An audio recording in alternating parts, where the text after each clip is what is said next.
Bonjour à tous, j'espère que vous allez tous bien. Je vais débuter donc les horoscopes de juillet 2021 avec le signe du lion. Donc j'ai utilisé l'oracle des astres. Donc j'ai 6 cartes qui ont sauté. Donc la première carte qui a sauté, c'est la carte de Vénus, planète de l'amour. Alors pour moi, c'est dans une période de votre vie où bizarrement vous fuyez plutôt l'amour.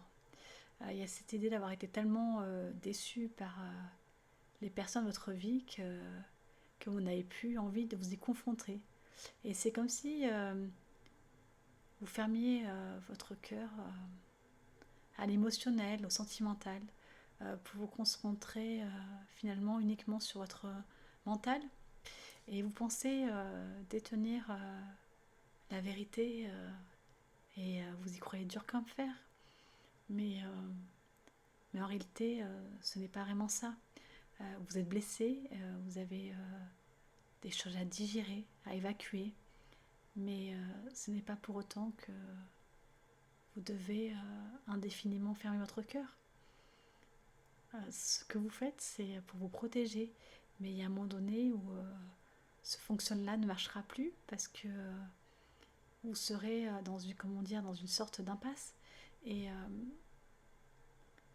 lorsque l'on ferme les sentiments, l'émotionnel, on les contient, dirons-nous, et au bout d'un moment, il faut que c'est obligé qu'il faut que ça sorte en fait. Et ça fait comme des nœuds à l'intérieur de nous parce que justement, on n'arrive pas à exprimer ces non-dits et on a gardé tellement de choses en nous qu'on n'est finalement plus capable de les dévoiler. Et du coup, on vous invite en ce mois de juillet vraiment à réouvrir votre cœur et à vous exprimer de manière libre à la personne auquel vous pensez. Vous avez besoin vraiment de boucler la boucle et d'aller vers l'échange mutuel. Et on vous dit vraiment que pour votre propre équilibre personnel, il est temps d'ouvrir les vannes et pouvoir permettre finalement d'amener vraiment un profond renouvellement à votre vie. Donc la deuxième carte qui a sauté, c'est la carte de la fuite, hein, qui rejoint la précédente. Oui, vraiment, vous êtes dans cette idée. Aujourd'hui, je n'ai plus envie de souffrir, donc je préfère finalement écarter de mon chemin tout ce qui pourrait m'impacter d'une manière ou d'une autre. Et donc vous avez cette envie de vous concentrer sur vous-même en occultant finalement le reste. Et c'est comme si en faisant cela, vous étiez dans une sorte d'illusion et que vous ne voyez pas finalement la vérité. Vous êtes persuadé être dans votre bon droit, tout connaître et vous avez vraiment du mal à vous remettre en question. Et, et c'est compréhensible au vu des blessures, des souffrances que vous pouvez porter en ce moment. Mais il y a un moment donné, vous allez être obligé de revenir en votre centre, en votre cœur et vous autoriser de nouveau à ressentir les choses. Vous ne pouvez pas continuellement rester dans une sorte d'anesthésie, même si celle-ci est consentie, vraiment. Donc la troisième carte qui a sauté, c'est la carte du voyage. Donc là, en ce mois de juillet, vous êtes vraiment dans cette idée d'introspection. Et je pense qu'il y a pas mal de clés de compréhension qui vont venir à vous. Des choses que vous n'aviez pas vues ou que vous n'aviez pas voulu entendre. Et finalement, à la fin de ce mois de juillet, ça sera vraiment la légèreté qui vous attend parce que vous aurez fait vraiment un cheminement intérieur et vous allez finalement réussir à sortir de vos démons intérieurs. Et on vous dit que ce fardeau-là, il est temps de le laisser sur le bas-côté et vous avez le droit de vous autoriser à voguer droit vers le bonheur. Et en ce mois de juillet, il y a vraiment cette idée de pardon à faire. Vous devez vous pardonner à vous-même et pardonner aussi aux autres, parce que de cette acceptation du passé découlera un renouveau. Et ne vous dites pas que tout est terminé, car finalement c'est vraiment au moment où l'on y croit le moins que tout se remet en clenche. Et la vie vous emmène vraiment vers un sentier meilleur. Et je pense que vous allez être vraiment en ce mois de juillet surpris par la tournure des événements, les imprévus, l'inconnu. Ce qui va arriver vers vous va être tellement déstabilisant et vous allez vous dire finalement j'ai cru cela mais je me suis plantée et c'est pas grave hein, personne n'est parfait et on a tous le droit de se tromper.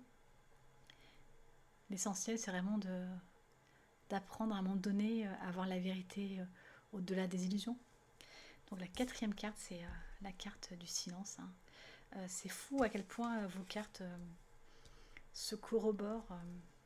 Oui, c'est ce silence intérieur, c'est cette envie d'aller vous enfermer dans votre grotte, de vous tenir finalement à l'abri du monde parce que vous avez besoin de réfléchir sur vous-même, sur la situation, sur votre existence et vous avez besoin de vous poser la question qu'est-ce que je veux pour demain?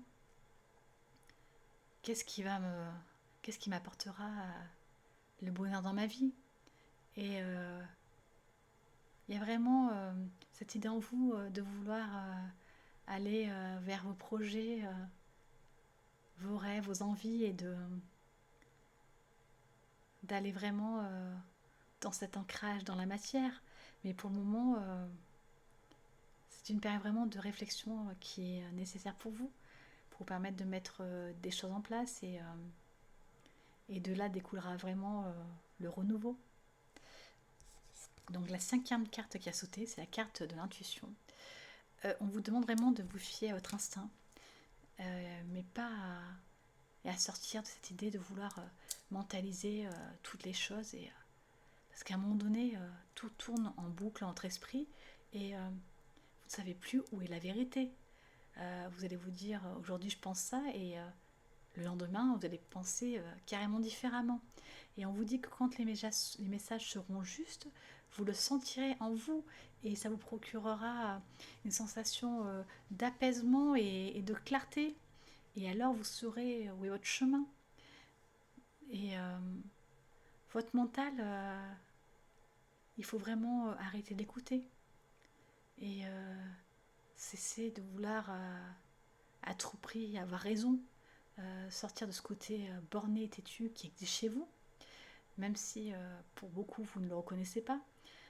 Il faut apprendre à ouvrir votre esprit et ce que vous pensez en vous n'est pas forcément la vérité et de ce chemin finalement vers vous-même découlera une sorte d'illumination intérieure et fulgurante et d'un coup la vérité va vous frapper en plein visage et sur le moment vous n'allez pas comprendre ce qui vous arrive, mais on vous dit que c'est justement une période estivale qui va vous permettre de conscientiser pour redémarrer ensuite sur des bases plus saines. Donc la dernière carte qui a sauté, c'est la carte de l'Ouroboros. Donc c'est vraiment pour moi cette idée d'arriver à la fin d'un cycle en fait et on vous dit et on vous demande alors qu'est-ce que tu vas faire? Est-ce que tu vas vouloir absolument persister dans tes travers, rester dans une forme de stagnation en étant persuadé de détenir des pans entiers, des pans entiers d'une vérité qui finalement ne repose sur rien de tangible, ou est-ce que tu vas finalement mettre des choses en place pour pouvoir révolutionner ton existence? Et finalement, le pouvoir, il est vraiment en vous-même. Et c'est à vous de décider du chemin que vous voulez suivre. Est-ce que vous allez accepter de redémarrer quelque chose déjà d'existant, en faisant vraiment un trait définitif sur le passé et en repartant sur de nouvelles bases? Ou est-ce que vous allez fermer définitivement ce chapitre? En ce mois de juillet, vous êtes invité à vous positionner. Mais cessez de vous positionner en vous basant sur des éléments qui ne tiennent à rien en fait. Et il faut vraiment ouvrir votre regard et prendre de la hauteur. Et alors vous verrez vraiment où finalement se trouve la prochaine étape de votre chemin. À bientôt.